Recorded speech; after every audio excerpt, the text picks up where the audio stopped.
and welcome to our webinar session on the Urban Forest Plan. I hope you find the presentation today informative and you learned something new or get some of your questions answered along the way. My name is Anne Tomlinson. I'm a Senior Engagement Advisor at the Christchurch City Council and I'm going to be your host for this webinar. So thank you for joining us online and I hope you enjoy the presentation. Right, bit of an agenda. We're just going to move through the different items on our screen and hopefully get through this within the hour that we've got set aside today. First, I'll introduce the team behind the screen and let you know how you can participate during these sessions, and then I'll hand over to our presenters to run you through an overview of the plan. So today you'll be hearing from Andrew Rutledge, who is our Head of Parks. And also Toby Chapman, our city arborist, who are our subject matter experts. We also have Kieran working hard and behind the scenes, and he will keep the session running smoothly and process any questions that you have come in during the session. Your mics and cameras are switched off so that we can keep the session moving. But you can ask questions in the Microsoft Teams chat and the Q&A, which is located in your top bar of your menu. The Q&A is available for some mobile devices by tapping the three dots. If you're unable to do this, please put your questions in the Microsoft Teams chat. If you're not able to use either of these, you can also just email your questions through to engagement@ccc.gov.nz. If you're hard of hearing or if you're experiencing sound issues, you can turn on live captions. Just click on the three dots above More at the top of your Teams screen and click Live Captions near the bottom of that drop-down box. One last thing from me, hopefully the banner has come up to let you know that this session is being recorded. This recording will be shared on our YouTube channel in the next few days, and you will receive a link email showing you how to access this recording along with a copy of the PowerPoint slides. I'll now hand over to Toby to start the presentation. Thanks, Toby.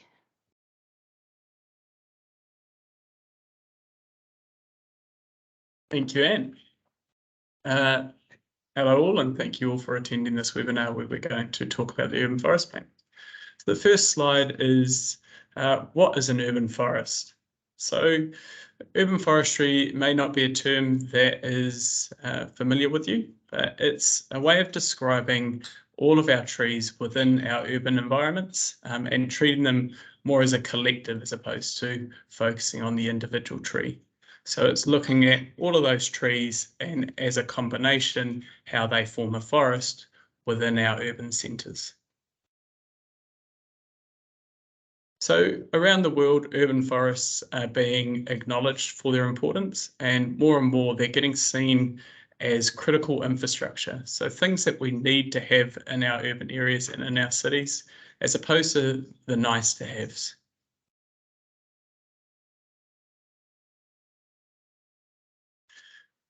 So the reason for why trees are so important is trees provide a lot of benefits. They offset a lot of the negative impacts we can sometimes have from our urban environments.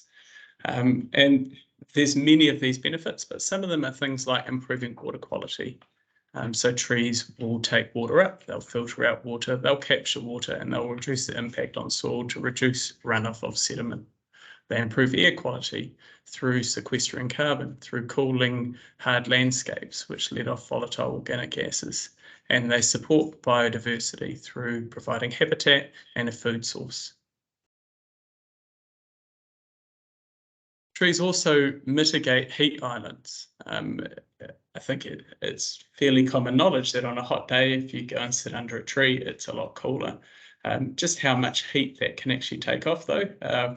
Recently, we had a 30-degree day, and I went out and took some temperatures and found just on asphalt and areas in full sun versus areas under trees, and there was about a 20-degree difference. And the same with vehicles, it was over 20 degrees. So vehicles parked out in the sun were 50 to 60 degrees in temperature, where under trees they were late 20s.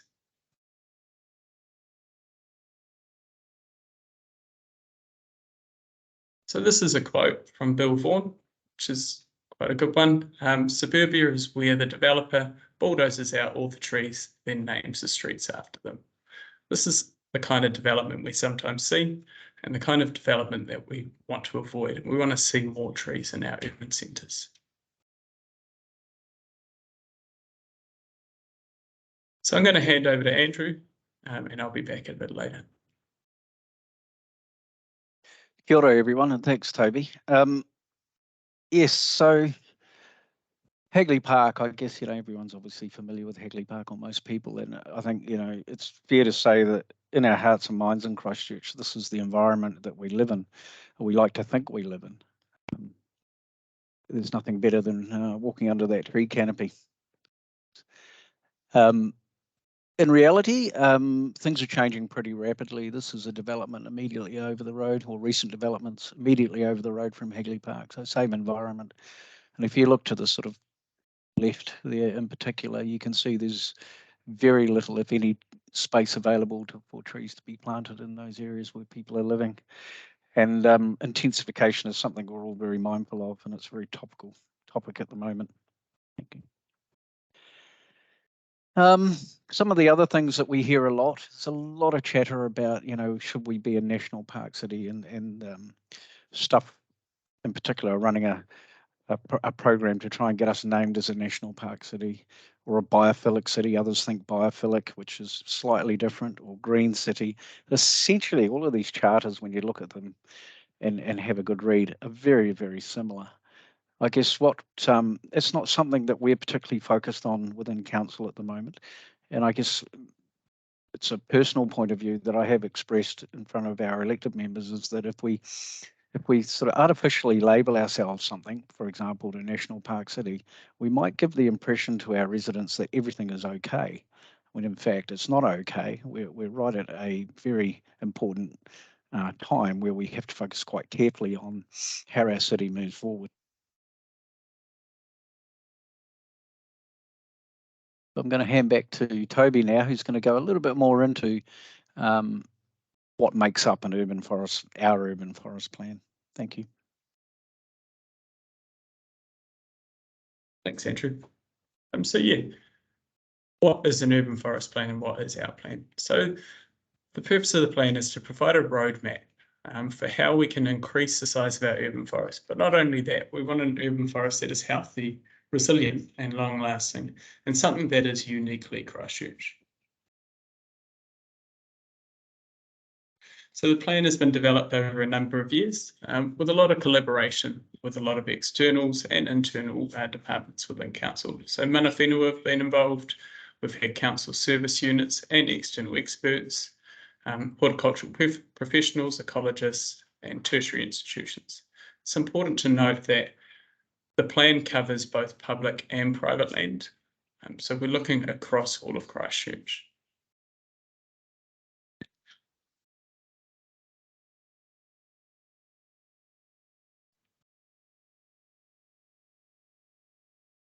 So the goals within the plan.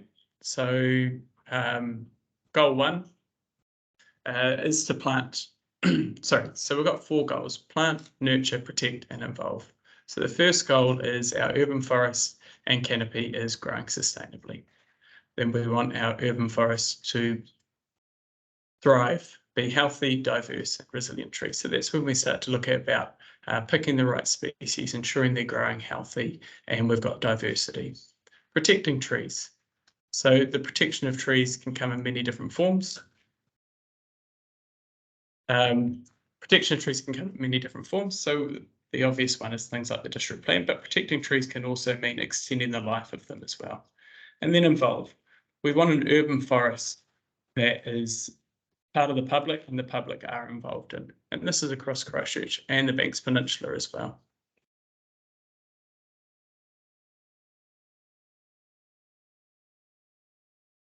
So we had a canopy cover survey done. Now we've had 2 of them done, one in 2015, 2016, and another one based on 2018, 2019 data. So we do these canopy cover surveys when the flyover information becomes available. So it's based on aerial photography and LiDAR. And what that showed is it shows the distribution of our canopy as well as how much we had. What we can see there on the left is examples of how our canopy cover is distributed across the city. So there's some areas that have really low canopy covers and other areas that have high canopy cover. The areas with low canopy cover, this area here, for example, is a recently developed area.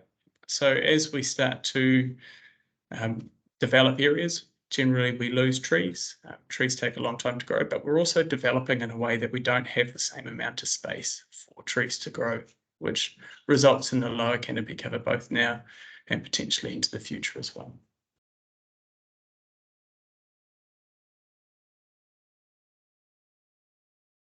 And then we have other examples. So the examples here is Fisher Ave in Cashmere area. And we've got quite good canopy cover. These are generally older properties, areas that have been established for longer. There's more room around houses, there's more mature trees.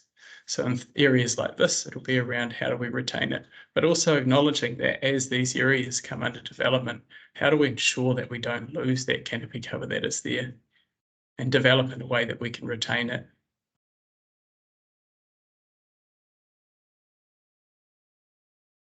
So the urban forest plan has a set of canopy cover targets.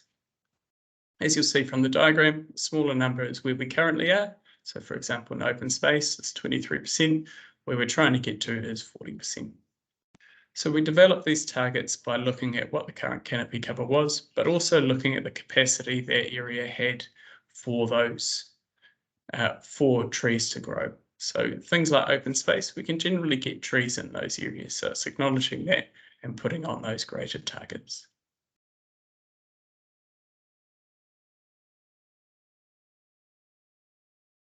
So now when we start to look at those goals, so that goal 1, plant, our urban forest canopy is growing sustainably. So what do we need? We need our urban forest to grow to meet those targets. We want that urban forest not to be targeted in one location, but spread across the city. We know a lot of the benefits that come from trees are location specific, which that means that the closer you are to those trees, generally the more of those benefits you get. So we want to make sure that the whole of the city and Banks Peninsula all get those benefits from these trees. We need to prioritise those lower coverage areas when it comes to planting, and we need to develop targets for Banks Peninsula rural land. What I mean there is Banks Peninsula versus Banks Peninsula as a ward, the area is made up very differently to the other wards, which are largely within Christchurch. So where you've got development in your settlements, they will fit quite nicely within the plan and the rules. However, when we come to rural land, we acknowledge that those targets and the plan doesn't really suit that environment. So we need to look at specific targets for that rural land. So nurture. So it's not about just getting more trees, but it's about ensuring that those trees are healthy, resilient, and able to serve the city in the best way. So we look at their resilience to changing climate and how they can help combat the effects of a changing climate as well. We need to look at the trees and select them on the attributes that they provide to an area. We need to ensure that they're thriving and healthy. So a healthy tree is more resilient to pests and diseases and changes in the environment. And we've also got increasing the visibility of native species and creating ecological corridors, which is also an important thing for the city.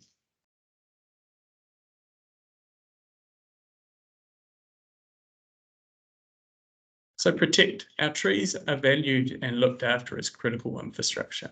So protection, as I mentioned earlier, often people jump to district plan and that type of protection, but protection can cover many forms. It can be ensuring that a tree is viewed as a critical part. So we ensure that when we do projects, we make sure we've got space for trees. It can be extending their life through proper tree management, excuse me, and giving them greater protection through things like the district plan as well.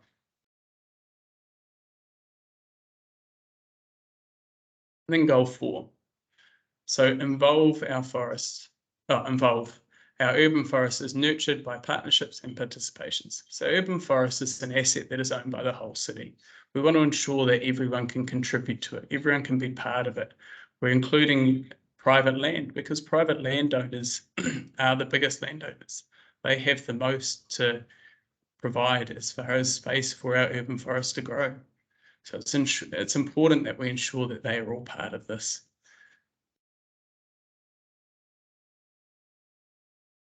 So how long will it take? So trees take a long time to grow. We've based those targets that we've put in there on a 50-year period, and that's largely reflects the time it takes for a tree to actually grow to be mature and take up that space. However, once this is adopted, we'll be looking at resourcing as part of the council's long-term plan, which is a 10-year plan.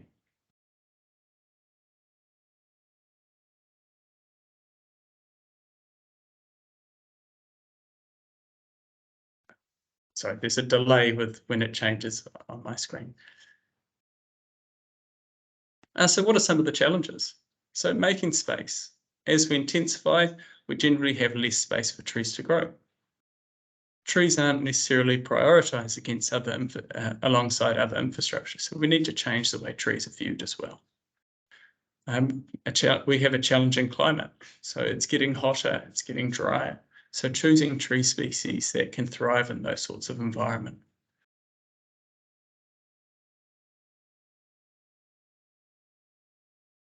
We also have conflicts caused by trees.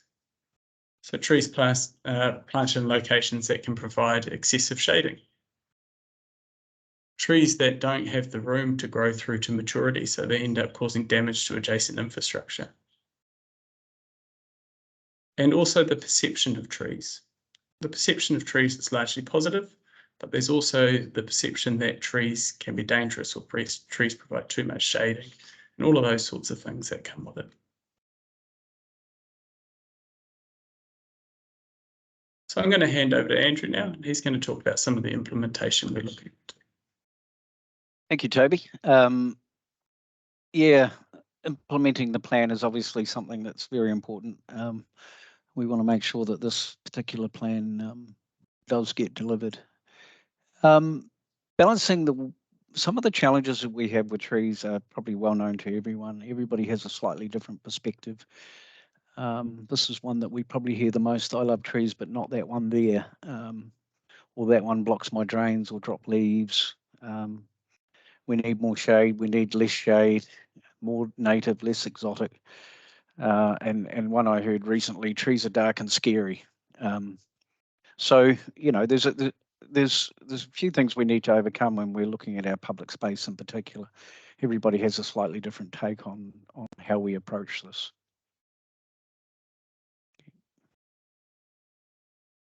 So the way that we're going to go forward is we've started an idea around recession plan modelling. Now, it's not to say that every single tree planted will be done this way, but we're very mindful of the positive and negative impacts that trees can have on people in Christchurch, and particularly light.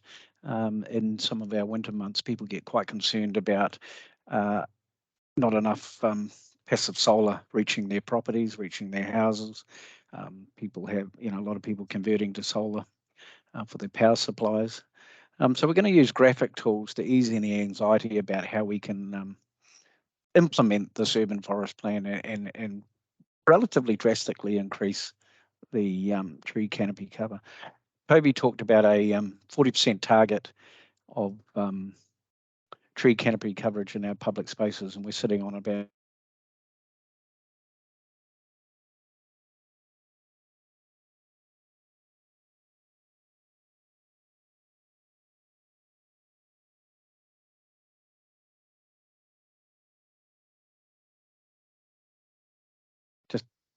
hello, am I back? I just cut out there for a bit. Yeah, sorry. Bit of technology issues. We'll just skip to the next slide. Hopefully you got most of that. So I mentioned using recession plan methodology, which is just borrowed that essentially from the from the district plan in terms of when you're building a building next to somebody. There's a recession plan. You can only build to a certain height and proximity to boundaries. So what we've done is we've done some examples across all of our community boards, and we've selected what we believe to be the more challenging types of parks, where we might have an internal recession plane and an external recession plane being a property boundary, and internally it might be a sports field or a playground or so forth, just to see how what the answers would be and how many trees we'd be able to plant. So I'll just give you a minute to digest that. So we've got cross sections from all aspects there to road boundaries and property boundaries, as well as internal. Thank you.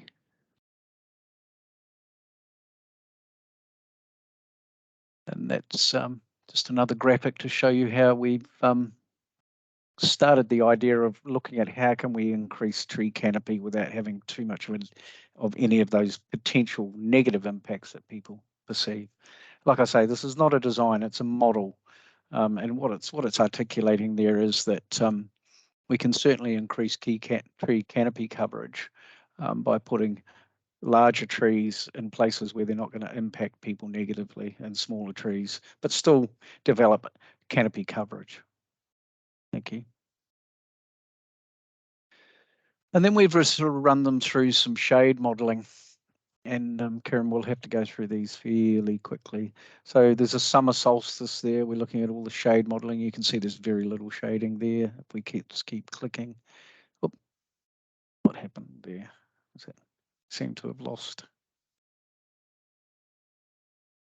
the winter solstice. Let's go back.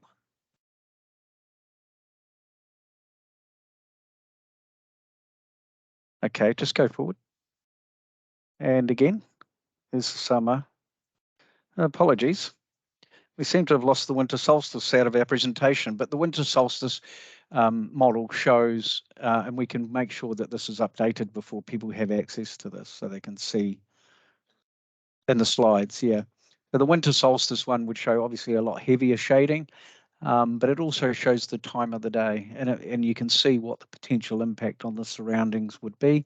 And we'll use that to guide our planting schemes for all of our parks. Thank you. And in this particular example, we then looked at if we were to maximise that model, there's 121 existing trees. Its canopy coverage is 19%. And we can get that up to 35% if we literally filled it up with as many trees as we possibly could. So not every park's going to hit 40%. In fact, some won't even get close. But we do need to monitor and manage how we compensate in other areas to try and achieve these targets. Thank you. And there's the parks that we did the initial modelling on. We chose, as I mentioned, some of the trickier parks across the various community board areas so that we could talk to elected members about this, and show what kind of canopy coverage results we can achieve.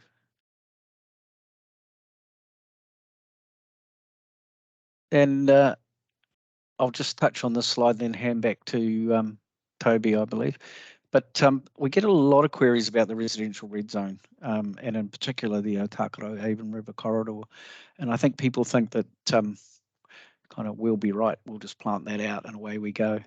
But of the 660 hectares of former residential land, only about 15 to 20% of it is truly suitable for sustainable tree planting, and we're talking about larger trees, not shrubs as such, which of course still form an important part of our urban forests, but we're really talking about things that will mature and create canopy coverage, and that will only shift the city's current canopy coverage by 0.2%.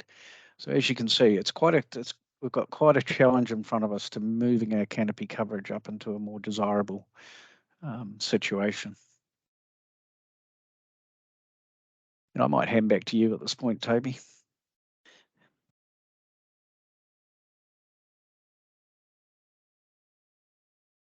Thanks, Andrew. So the other area that we get quite a lot of, I suppose there's quite a lot of focus on is planting the Port Hills.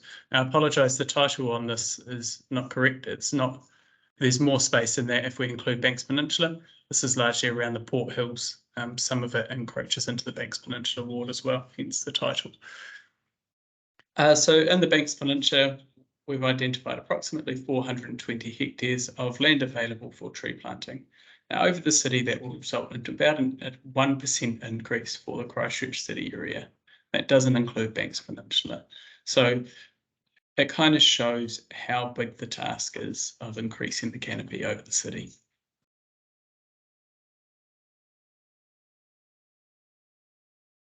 So we're already receiving some feedback on the plan. So within the first couple of days, we had 80 submissions, and there are a few recurring themes. So more native trees. There's a big push to increase native planting. We do quite a lot of native planting at the moment, particularly in our restoration planting and things. So within the urban forest plan, we support more trees. There's support for increasing the visibility of native trees. So looking at things like our streets and our parks and how we can start to use more native trees as specimen trees, but also looking at forest patch configuration. So how we configure our native forest to allow bird life to move around, for example. On the flip side of that, we're also getting requests, don't remove all of our exotic trees. There's a lot of people that have quite a strong connection with the exotic trees and the way they look. Targets should be achieved sooner.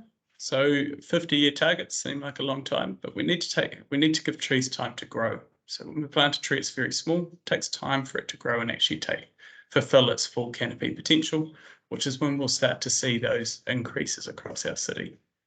And more protection of trees during development. This has come through quite a lot, and that's largely through the district plan and what rules we have and what levers we have there. We're always looking into those as well.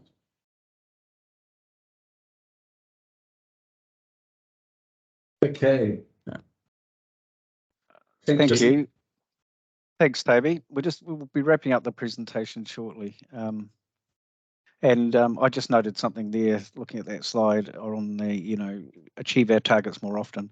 Something that we've been doing since we launched this was really looking at how the logistics around how we increase our tree planting capacity, and we will be increasing our propagation capacity, and we'll be moving from sort of the high hundreds of trees planted per annum into the thousands, with the goal of being able to plant up to 10,000 trees per annum within about 3 years. But it's there's some good stuff going on out there, and probably one of the more pleasing initiatives was started by a school teacher, David Newton, and developed this Eco Action Nursery Trust. Some of you may have heard of it, but he's done an incredible job motivating teenage children. Any of us that have had children at that age know it's not an easy thing to do, but these guys do wonderful work, primarily in some of the margins of the red zone at the moment. But they've planted 16,000 trees to date, and they're looking to increase that to about 20,000 per annum plus. So there is some really good stuff going on that people are going to benefit from in the future. And we're over to questions now. So I see we've got a couple have come in. I'm just looking on screen. Toby, do you want to try answering both of those questions, please?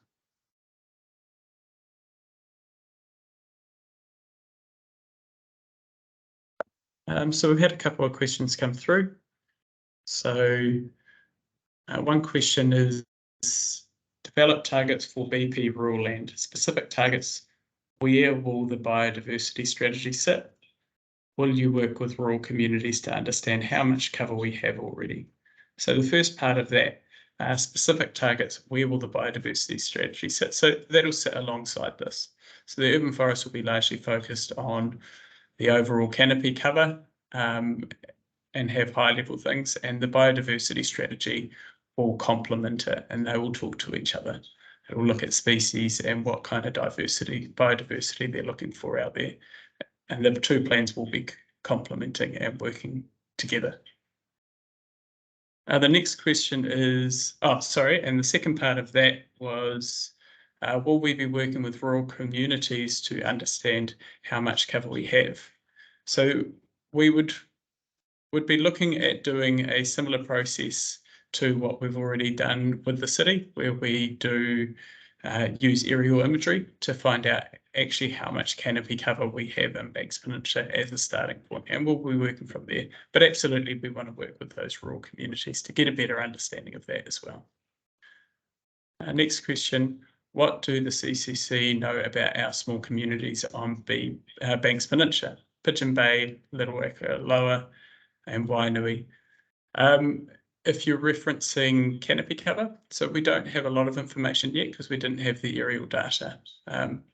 If you're talking about how these communities function, this is, I suppose, an opportunity to engage with us as well and tell us how the urban forest plan fits in there and what you're hoping to see come out of it. And I'll just hand over to Andrew for the next question. Sure. Thank you, Toby. There's a question there. Are you only focusing on tall trees that provide shade? If so, why not other trees, plants too? No, we focus. The urban forest primarily focuses on trees that will, when mature, will reach a canopy. I'm looking at Toby. Diameter really of around about 5 meters. 5 meter height, sorry. So they're not big trees, no. So, and hopefully the recession plane approach, shows you that not all of the trees are going to be big trees. And other plants, well, this plan specifically doesn't talk about other vegetation or plants, but it is something that we are mindful of, particularly in the 1,000+ community parks that we have. So the plan itself is very focused on trees and canopy coverage and getting that canopy coverage into a much healthier space that we are now. I'm not sure if Toby mentioned when he was talking about the aerial photography approach, but Christchurch's tree canopy is declining at the moment, and so we're primarily focusing on stopping that trend and getting it going in the other direction. Regarding the red zone, what are the constraints for tree planting is another question that's come in. The vast majority of the red zone will essentially become wetland to enable the river to behave the way a river should behave when it floods, which is flood and enrich the wetlands. And so there are some higher and drier areas of the red zone where trees will be planted and native forests can be re-established. But the numbers that we quoted reasonably accurately articulate what will be wetland and what will be able to be forested. And another question just come in. I'll just have a second to read it.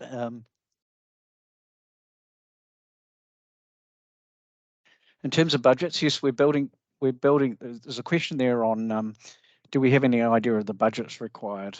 We do. We are building new budgets to include in the next long-term plan, which we start developing in about a month. And we are looking at a different way of implementing and managing our urban forests going forward. We're looking at establishing permanent crews to propagate, nurture, plant and look after trees. So we're looking at establishing dedicated resources whose role is primarily to implement this urban forest. And what is the... And there's a last question there that really picks up on that recession plane approach, which is what is the park boundary distance of trees from private dwelling fence lines, e.g. an oak tree shade covering 3/4 of private property, not good practice for sustainable gardening. And that's really what we were trying to articulate there, that as we go forward, we want to plant trees in a position where when they grow to maturity or even semi-maturity, they don't become a problem for people. So that's exactly why we have that recession plane modelling. There's another one coming through about playgrounds. Yes, there will be. We're very mindful of shade. I think everyone about a week ago would have been quite grateful for any shade they could find in their parks or their own backyards when we were hitting 30-degree temperatures. So it's very much part of the planning and implementing additional trees around playgrounds to provide shade. This one might be for you, Anne, the next one.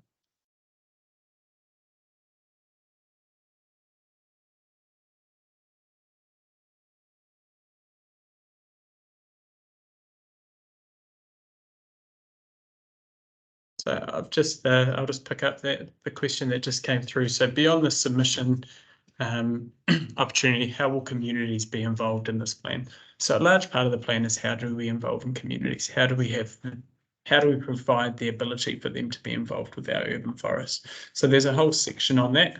Goal 4 is about involving. So it's about creating a hub where communities can come together. It's about promoting more planting days, working with groups that are already working towards the same goals of this plan as well.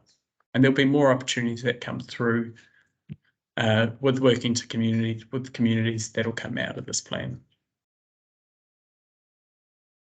I'll just add to that as well. Sorry. We have 1, 2, 3, 4. We have 4 community partnership rangers now in our team, in our parks unit, and increasingly they're reaching out and connecting with local communities and helping to establish groups of people that want to get involved particularly in their local parks. And so that's something that we'll be putting a lot more effort into. Street trees, Toby, back to you. Yep, so that. So what is the plan promoting in terms of street trees? The value of these in terms of greening neighbourhoods and well-being is vital, absolutely. So we talk about increasing canopy cover in our streets up to 15%. We also look at making sure trees are resilient, treating them as critical infrastructure. So having them as a must-have as opposed to a nice-to-have, and that will all help work towards getting more trees in our streets.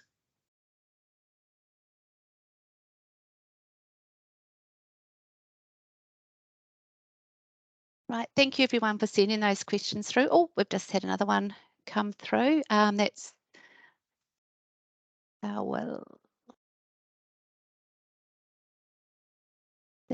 Toby. I'll just hand over to Toby to answer that questions that just come through. Yeah, great question. So the levers we have for working on private land, it's a bit more difficult.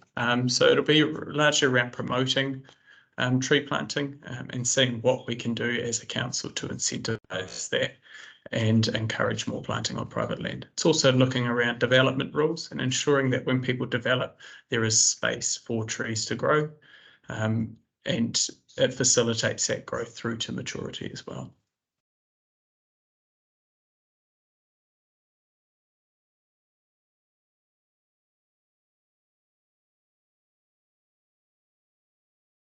There seems to be another question, there seems to be little mention at this stage of pest control. Will this be included? So we look at choosing the right species that works in those areas, but the biodiversity strategy will cover that in more detail. And then we talk about choosing appropriate species, updating our design standards, and that will encompass ensuring that we're not planting those pest trees, and we're gradually trying to recycle those pest trees into a more appropriate urban forest.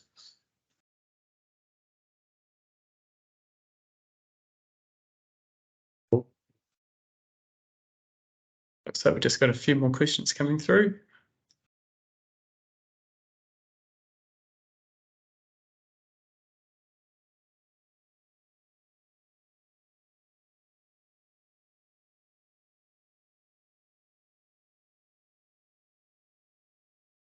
Okay, so we've got a few more questions coming through. So do the tree planting targets include private community plantings such as Trees for Canterbury sports groups? Absolutely. So although we mentioned to be classed as a tree, it's a 5-metre mature height from the tree policy, we actually pick up any trees or any vegetation that gets over 3.5 metres in our canopy cover survey. So we'll be relying on that. So a lot of the trees and plantings that happen will meet that criteria, particularly around schools and things. But the canopy also looks across all of Christchurch. It doesn't just focus on a certain land type. Will there be bylaws, other ways to ensure enforce inclusion of trees in new development? So we're always looking at what rules we have or what levers we have to protect trees. So things such as bylaws, I don't believe we've looked into bylaws yet, but yeah, it's something we can look into. Does the plan consider resilience from fire? So yes, we talk about looking at picking species that are well suited to their environment and suited to providing the benefits we want around those areas. So there is a big push for ensuring we have more fire resistant trees, particularly in areas like the Port Hills, and that's something that the plan would accommodate. Do you propose any denser wild spaces? I'm not quite sure what wild spaces means. If you're talking about increasing open spaces, that may be what you're talking about. So that's part of the plan as well, looking at first using the space we've got, because we do have space available for planting trees, but also acknowledging that that may not be enough space, particularly in some of those areas with lower canopy cover. And something that we may have to look into is purchasing more land for more planting. Is biodiversity being reviewed? What is the biodiversity strategy Being reviewed.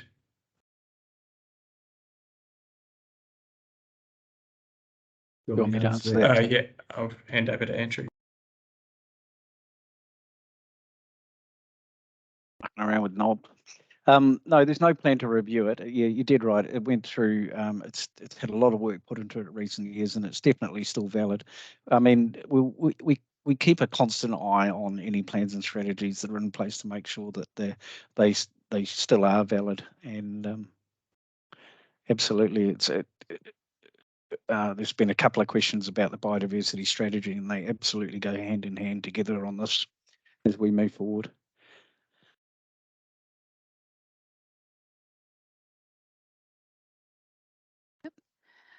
Right, we'll just do a bit of a last call for any questions that people might have, and then if we don't have any more questions, we can wrap up our presentation. So, more questions? Awesome. Thank you very, very much for all the questions that have come through. There's been some really good engagement and some good questions that that our team have managed to answer for you. So we've now reached the end of the presentation, and we'd really appreciate you taking the time out of your day to join us for this presentation today. We're really keen to hear, webinars are a new tool for us in engagement, and we're really keen to hear your feedback on how you found the webinar, and we'll be sending a quick email out to those of you that have attended today, just with a quick survey to get some feedback from you.